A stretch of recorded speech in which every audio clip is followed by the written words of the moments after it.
Hello everyone. Kindly hit the subscribe button on your screen and let me know where you're watching from in the comments. The words hung in the air like smoke, my own voice echoing back at me in the sudden silence of the charity gala. I hadn't meant to say it so loudly, hadn't meant to say it at all, really, but 3 glasses of champagne and the frustration of another failed relationship had loosened my tongue. Now, 50 pairs of eyes were fixed on me, including his. Those ice blue eyes that seemed to cut right through the designer dress I'd spent too much money on, through the carefully constructed persona I presented to the world, straight to the wounded, vulnerable woman beneath. Care to test that theory, Dr. Williams? Alexander Reed, tech billionaire, philanthropist, the man whose foundation was funding half the medical research projects at my hospital, and apparently the man who just heard me tell my best friend that white men fundamentally lack the passion, the rhythm, the emotional intelligence to truly please a black woman. I should have been mortified, should have apologized, backtracked, made some excuse about the champagne. Instead, I lifted my chin and met his gaze directly. Some theories aren't worth testing, Mr. Reed.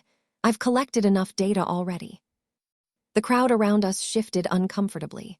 Someone coughed. My friend Jasmine gripped my arm, a silent plea to stop before I tanked my career.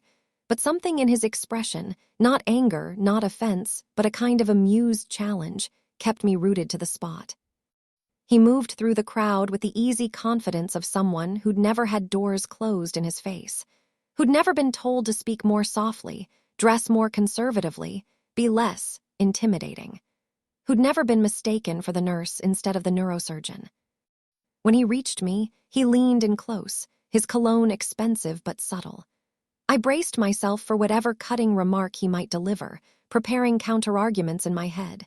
Instead, his lips brushed my ear, his voice low enough that only I could hear. "Try me." Just 2 words, but they sent an electric current down my spine that I hadn't felt in years. Not since...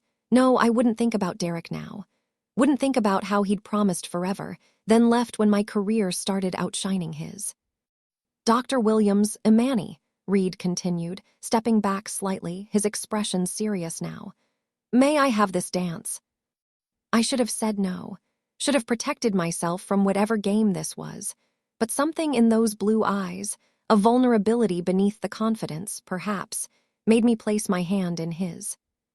"One dance," I said, ignoring Jasmine's wide-eyed stare. "And it's Dr. Williams to you." His smile was slow, genuine. "Of course. My apologies, Dr. Williams." On the dance floor, his hand rested lightly at my waist, respectful but firm. When was the last time a man had touched me with such certainty, such presence? He moved with unexpected grace, leading without dominating. "You're wondering if I'm offended," he said as we moved across the floor, other couples giving us space. "I'm wondering why you're not," I replied honestly. "Because I'm curious about what experiences led you to that conclusion." His eyes held mine, no judgment in them. "And because assumptions based on race rarely hold up under scrutiny, something I imagine you know all too well." That stopped me short. He was right, of course. How many times had I fought against assumptions about my abilities, my intelligence, my worth, all based on nothing more than my skin color? And yet here I was, doing the same thing. "Fair point," I conceded.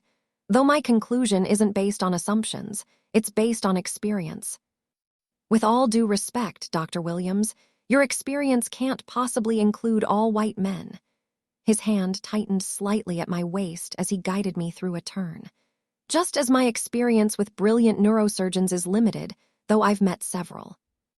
I found myself smiling despite my determination not to. "Touché."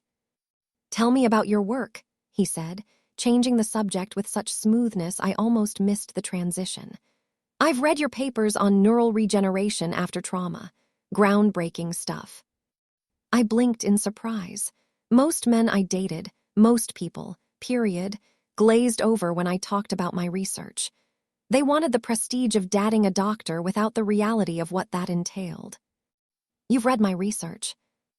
"All of it. It's why I insisted your hospital be included in this year's funding cycle, though I didn't expect to meet you like this." His smile turned wry. I had imagined something a bit more formal, less challenging. The music was winding down, but I found myself reluctant to leave the circle of his arms. There was something disarming about him, something that made me want to lower the defenses I'd spent years constructing. I should apologize, I said finally. My comment was inappropriate and unfair. No apology necessary. His hand slid from my waist as the music ended, but he kept hold of my fingers. Though I would like to continue our conversation, perhaps over dinner. Warning bells sounded in my head. Alexander Reed was exactly the kind of man I'd sworn to avoid, wealthy, powerful, used to getting his way. The kind who saw black women as exotic adventures, not equals, not partners.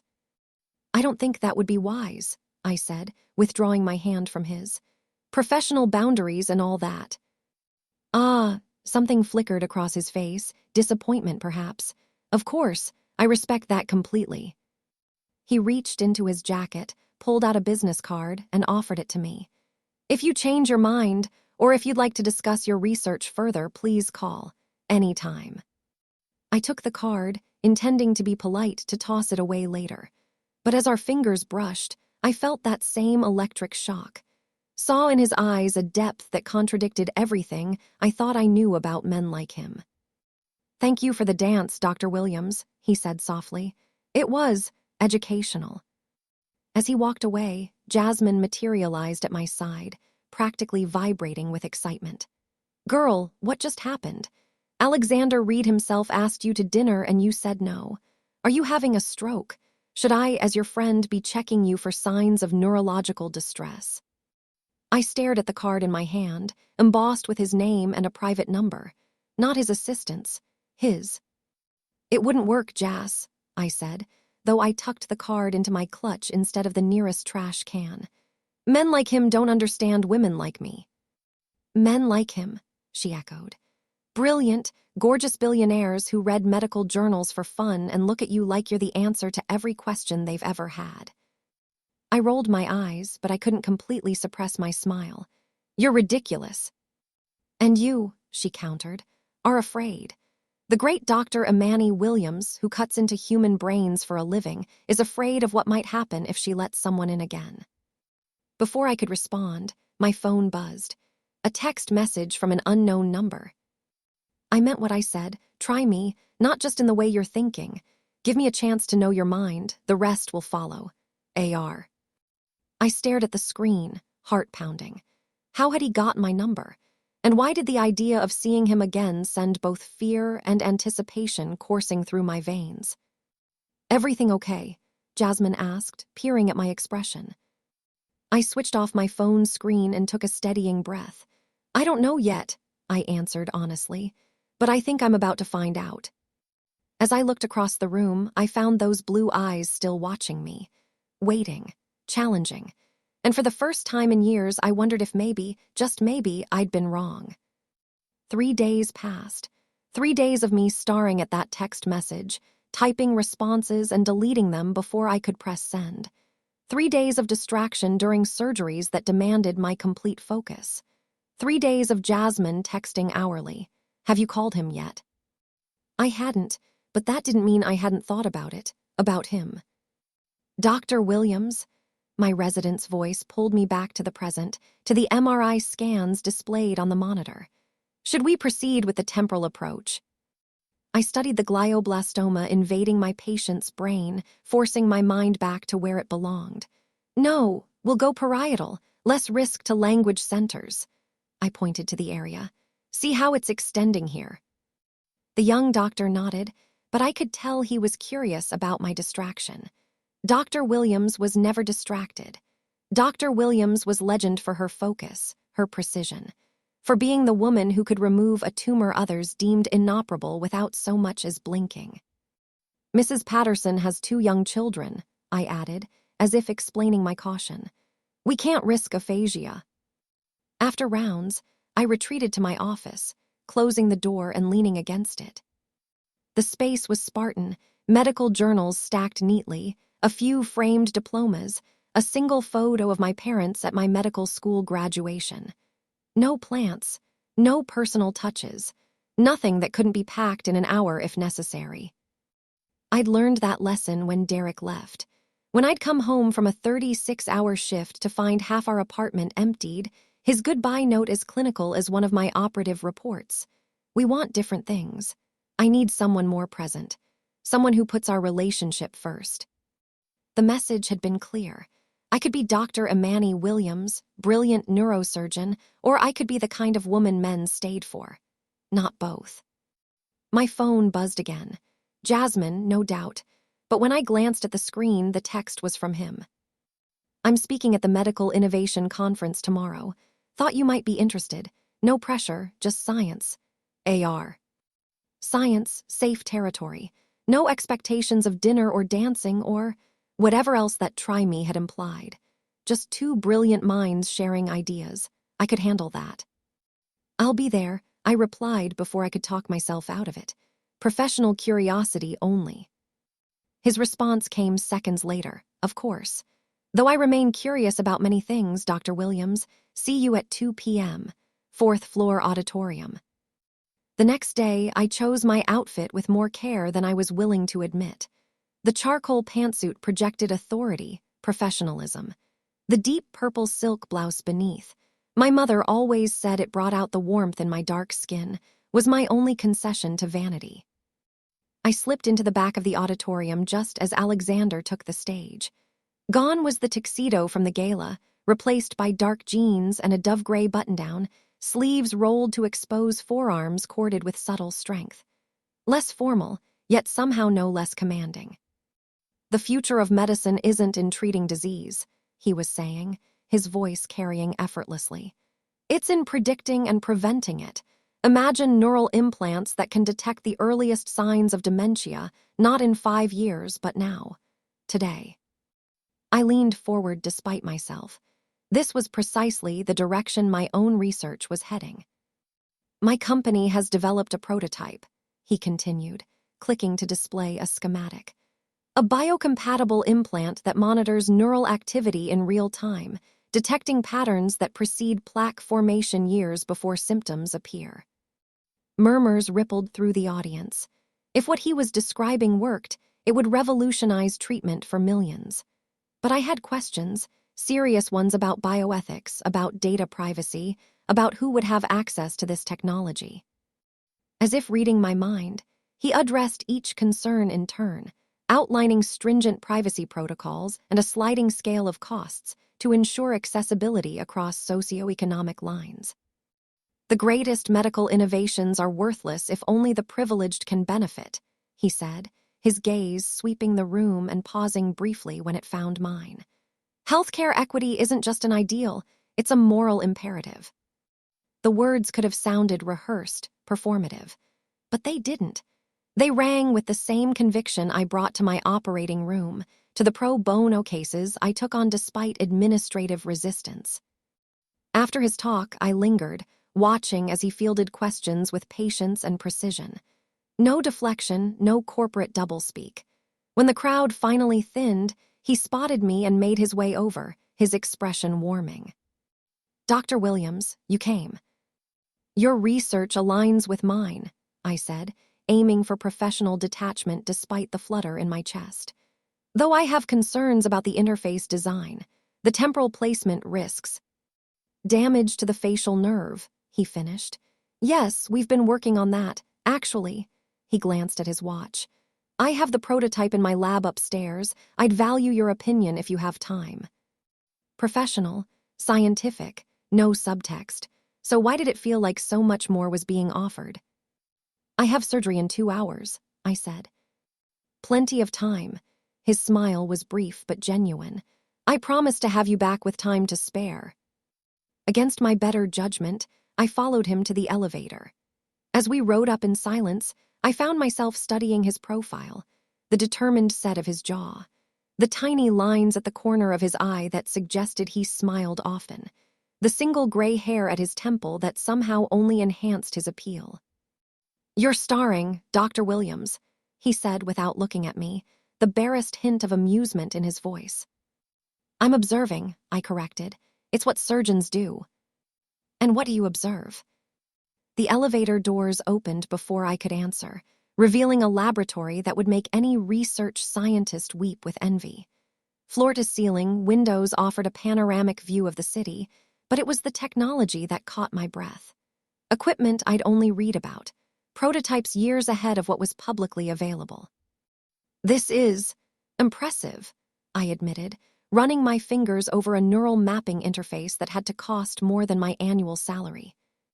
The prototype is this way, he said, leading me to a workstation where a device no larger than a grain of rice sat under a microscope.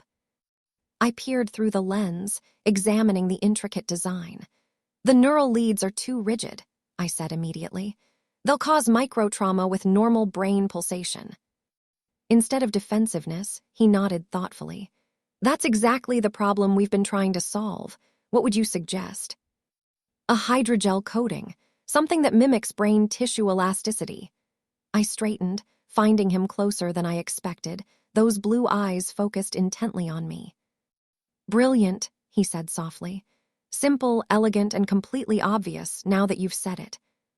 Sometimes it takes an outside perspective. Is that what you are, Dr. Williams? Outside?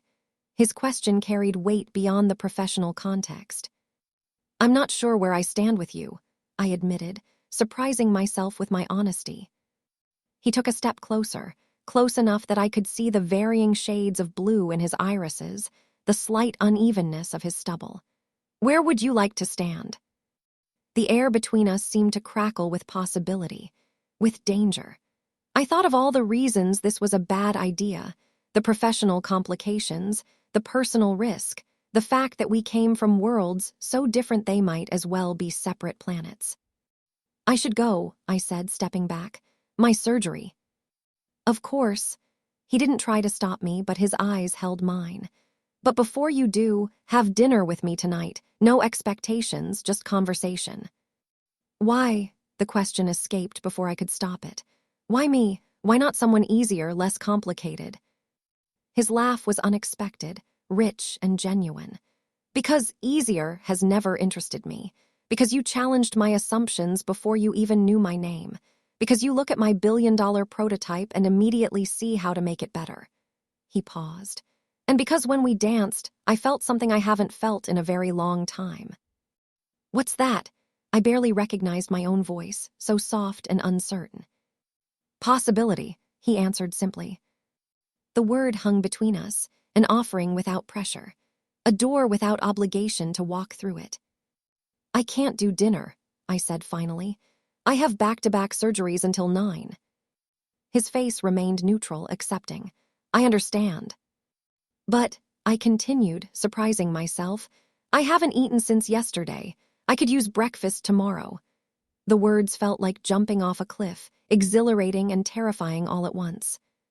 His smile was slow, transformative. Breakfast, he repeated, as if testing the word. I know just the place, 7 too early. Make it 6:30, I said, moving toward the elevator. I have rounds at 8. 6:30 it is. As the elevator doors closed between us, I exhaled shakily, wondering what I'd just set in motion. My phone buzzed, a text from an unknown number. Dr. Williams, this is Claire Reed, Alexander's sister. We need to talk before your breakfast tomorrow. There are things you should know. Meet me tonight. I stared at the message, a cold weight settling in my stomach. Just when I'd begun to think maybe, just maybe, Alexander Reed was different from what I'd assumed, was this confirmation that I'd been right to be wary all along.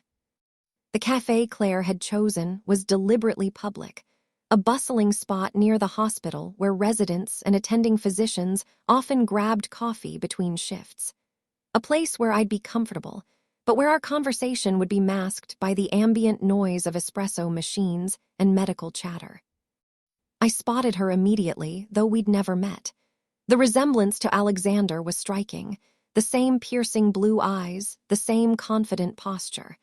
But where his confidence seemed earned, hers felt inherited, a birthright rather than a journey. Dr. Williams, she said. Rising as I approached, no smile, just assessment. Thank you for meeting me. Your text was intriguing, I replied, sliding into the seat across from her, though I'm not sure what we have to discuss. She pushed a cup toward me. Black coffee, 1 sugar. Alexander mentioned it's how you take it. The fact that he'd noticed, that he'd mentioned it to his sister, sent an unexpected warmth through me. I tamped it down, reminding myself why I was here. What things should I know about your brother, Ms. Reed? She studied me for a moment longer, then reached into her designer bag and pulled out a small photo album. First, call me Claire. Second, she slid the album across the table. This is Elise. I opened the cover and found myself looking at a stunning black woman with a brilliant smile, wrapped in Alexander's arms. They stood before the Eiffel Tower, both laughing, both radiant with happiness. His wife, Claire said quietly. She died 3 years ago, brain aneurysm. The revelation hit me with physical force. I'm sorry, I managed, turning the page to see more photos. Alexander and Elise at their wedding, on a yacht, building a sandcastle with a small child. Their daughter, Zoe, Claire explained, watching my reaction. She's 6 now. I looked up sharply. He has a daughter. He has everything. A daughter he adores, more money than God, and a brilliant mind that never stops working. Her voice held no emotion I could decipher. What he doesn't have is the ability to move on. Not really. I closed the album, suddenly understanding. You think I'm a replacement. Aren't you? Her question was direct, challenging. Brilliant black neurosurgeon just like Elise, the resemblance is uncanny. The coffee turned bitter on my tongue. Of course. It made perfect sense now, his interest in my research, his immediate attraction. I wasn't a Manny to him. I was a ghost. I appreciate your candor, I said, pushing back from the table. I won't waste any more of your brother's time. Sit down, Dr. Williams, Claire said, her tone making it clear she was accustomed to being obeyed. I'm not finished. Against my better judgment, I sat.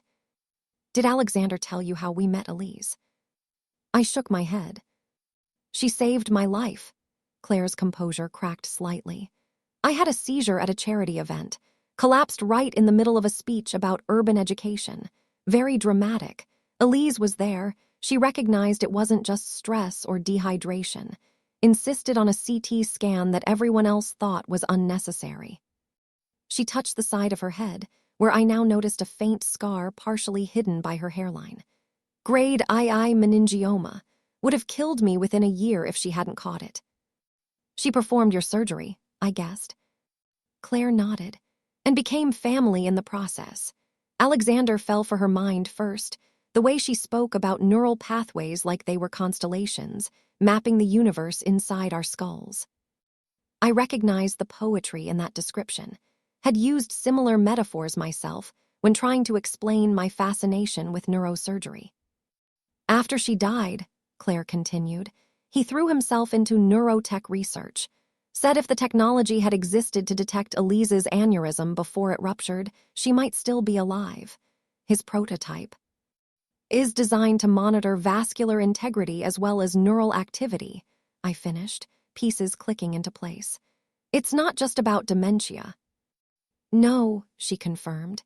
It's about Elise, about making sure what happened to her doesn't happen to anyone else. I sat back, processing. This was both better and worse than I'd feared. Not a fetish, but perhaps something equally problematic, a man unable to separate me from the ghost of his wife. Why tell me this? I asked finally. Why not let me have breakfast with him, perhaps date him, before I discovered the truth? Claire's expression softened slightly. Because Zoe asked about you this morning. What? Alexander told her he was having breakfast with a doctor friend. She asked if you were pretty like her mommy. Claire's eyes held mine. My brother hasn't mentioned a woman to his daughter since Elise died, not once in 3 years. The implication hung between us, unexpected and unsettling. I still don't understand why you're telling me this, I said carefully. Because you deserve to know what you're walking into. She gathered her things, preparing to leave. And because my brother deserves someone who sees him for who he is now, not who he was with Elise. And who is he now? I couldn't help asking. Claire paused, considering. A man trying to rebuild himself from ruins, a father doing his best, a genius with a blind spot when it comes to his own heart. She stood. The question, Dr. Williams, is whether you're interested in the man himself or just in proving your theory wrong. With that parting shot, she left me sitting alone with my cooling coffee and churning thoughts. I didn't cancel breakfast. I considered it, typed out the message 3 different times, but something stopped me each time. Perhaps curiosity, perhaps pride, perhaps the memory of how it felt to be in his arms during that dance, when for a moment I'd felt something I'd thought was long dead. So at 6:25 the next morning, I found myself waiting outside a small diner far from the upscale neighborhoods where I'd expected Alexander Reed to take his meals. The place was unassuming, with vinyl booths and waitresses who called everyone Hun. He arrived exactly on time, dressed casually in jeans and a simple button-down, looking more like a college professor than a tech billionaire. When he saw me, his face lit with genuine surprise. "You came," he said, the relief in his voice unmistakable. "Did you think I wouldn't?" His smile turned rueful. "Claire called to tell me about your meeting." I stiffened. "I see." "No," he said gently. "I don't think you do. She called to tell me she'd never seen anyone stand their ground against her quite so impressively. She thinks you're, and I quote, exactly what you need." He held the door open. "Though whether she meant I need you or you need me remains unclear. My sister enjoys being cryptic." The diner was warm, smelling of coffee and bacon. He led me to a booth in the corner, nodding to the waitress who immediately brought 2 cups of coffee. "I come here every Thursday with Zoe," he explained, adding cream to his cup. "Best pancakes in the city."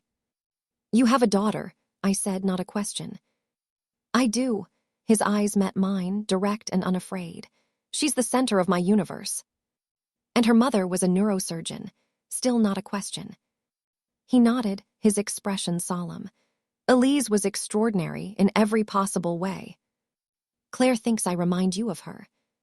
"Claire," he said carefully, "is protective and perceptive and not entirely wrong." He leaned forward. "Yes, you share a profession. Yes, there's a physical resemblance. And yes, when I first saw you at the gala, those similarities caught my attention." The honesty hurt more than I'd expected. I moved to stand, but his hand caught mine, his touch gentle but firm. "But Imani," the use of my first name stopped me. "The woman who called out that entire room with her unfiltered opinion, who challenged me directly, who looked at my life's work and immediately improved it. That woman is entirely herself, and entirely fascinating." The sincerity in his voice held me there, caught between the desire to protect myself and the pull of connection. "I have complications, Alexander," I said finally, settling back into my seat. "My career comes first, always. It's cost me relationships before." "I understand career commitment," he replied. "And I have my own complications, a daughter who will always be my priority, a company that demands attention, and yes, a past that shaped me." He paused. "But I'd like to explore the possibility of something uncomplicated between us. Breakfast, conversation, 2 people getting to know each other without expectations." "Just breakfast?" I couldn't help the skepticism in my voice. His smile was slow, a hint of that original challenge returning to his eyes. "For now, though I still stand by my original offer." "Which was?" "Try me," he said softly, and the same electric current I'd felt at the gala ran through me again. "Not just in the way you initially thought. Try trusting me. Try letting me know you. The rest." His fingers brushed mine lightly across the table. "The rest can wait until you're ready." The waitress appeared with plates of pancakes, breaking the moment. As she set them down, my pager went off, an emergency at the hospital. "I have to go," I said, already calculating how quickly I could get there. "Of course." No disappointment, just understanding. He stood when I did. "Same time next week." I hesitated at the crossroads of caution and courage, of past wounds and future possibilities. "Yes," I said finally, "but not here." "Where then?" "My place," I answered, surprising myself. "I make better pancakes." His smile was worth the risk in those words. I look forward to testing that theory, Dr. Williams. As I rushed toward the hospital, my phone buzzed with a text. Thank you for giving me a chance. For what it's worth, Claire also said one other thing, that you look at me nothing like Elise did. You see me clearer, sharper, no rose-colored glasses. I find I prefer that clarity. AR. For the first time in years, I felt the walls I'd built around my heart begin to crack. Just slightly.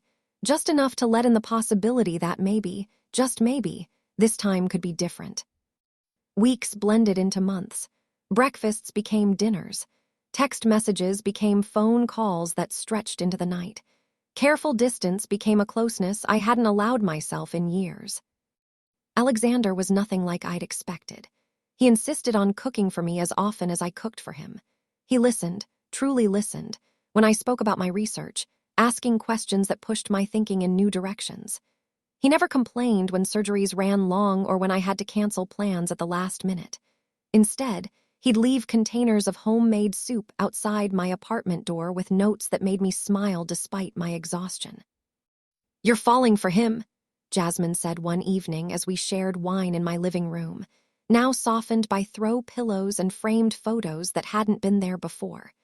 Including one of Alexander and me at a medical conference, both of us intense over some point of neuroscience, neither aware the photo was being taken.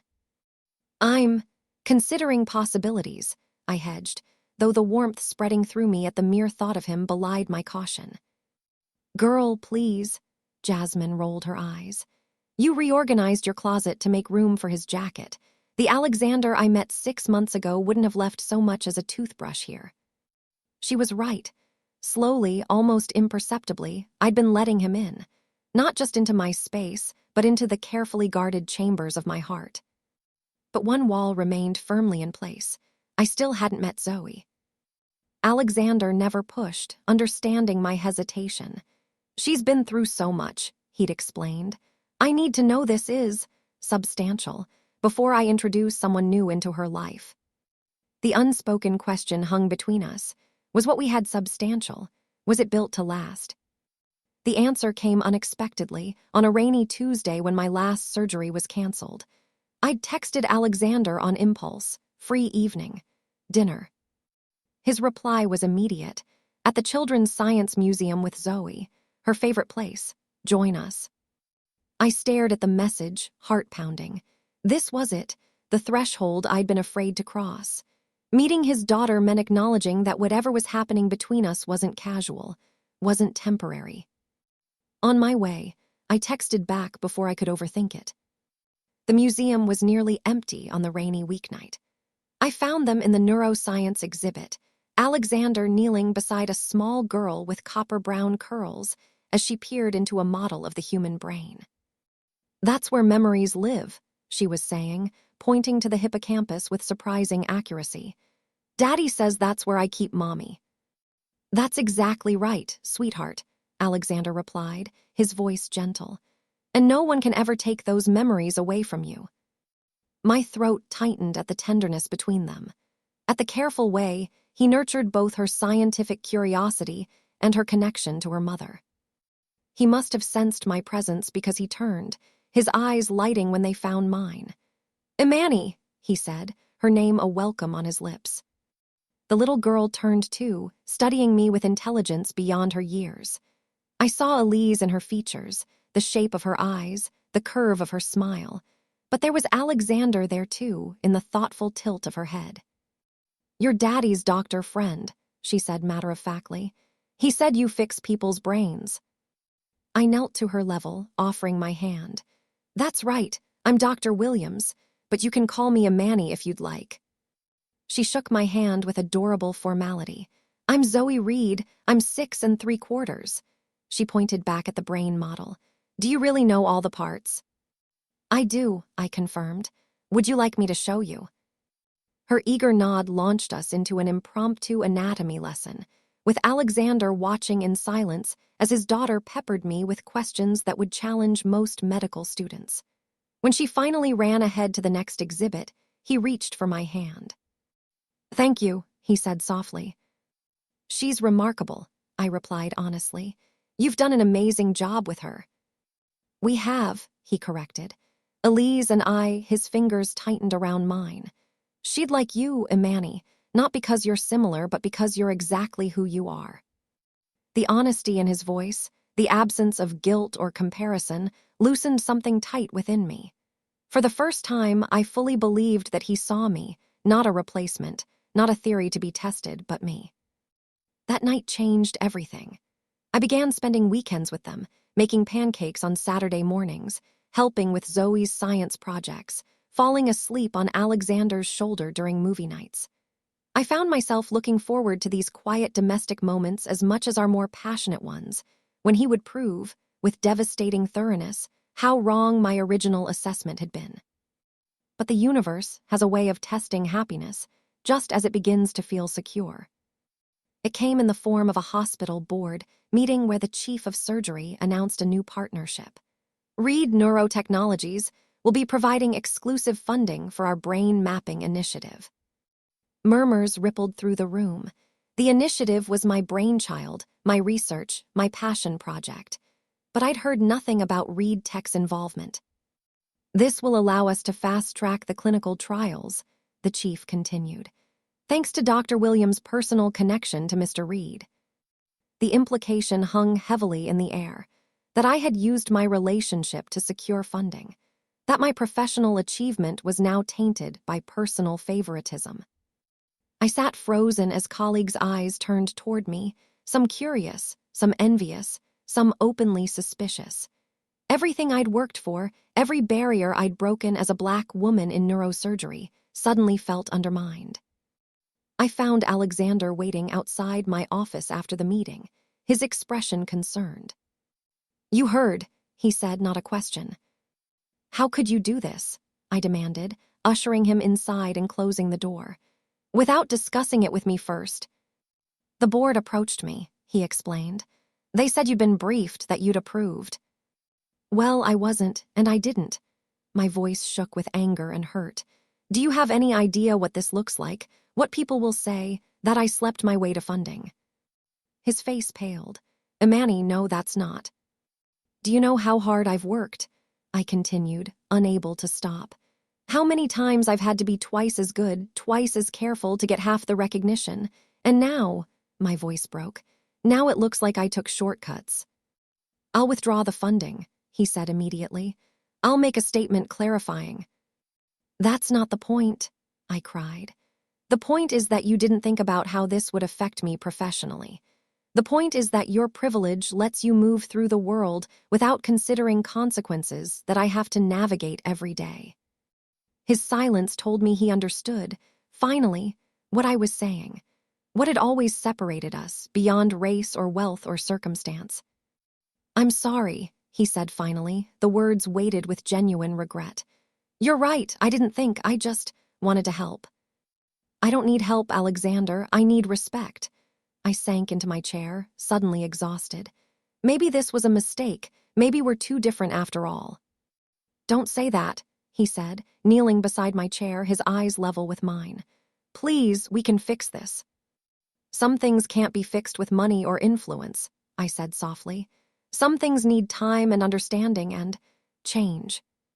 Then give me the chance to change, he pleaded, to understand, to be better. Before I could answer, my phone rang, the emergency line from the OR. Dr. Williams, I answered, professional instinct taking over. The voice on the other end was urgent. Multiple vehicle collision, 6-year-old female with severe head trauma, ETA 5 minutes. As I hung up, Alexander's face showed he'd heard enough to understand. Go, he said. We'll finish this later.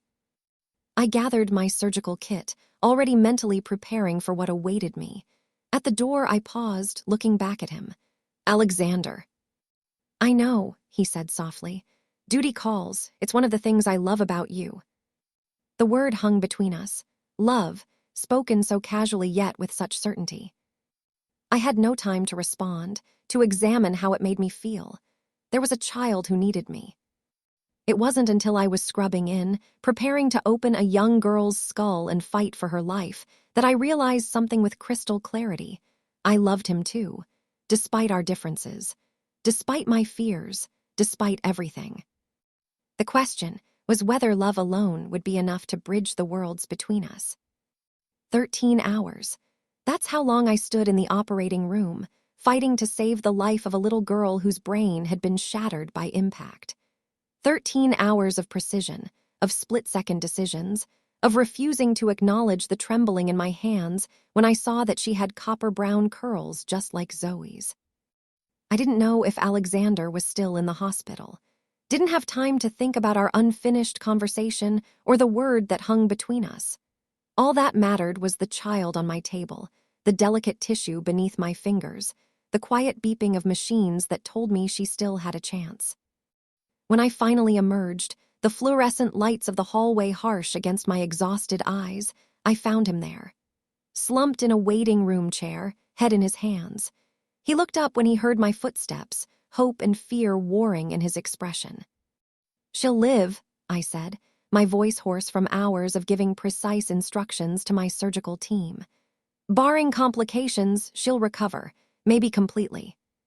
The relief on his face mirrored what I felt in my bones, that fierce, primal satisfaction of having cheated death, of having kept a family whole.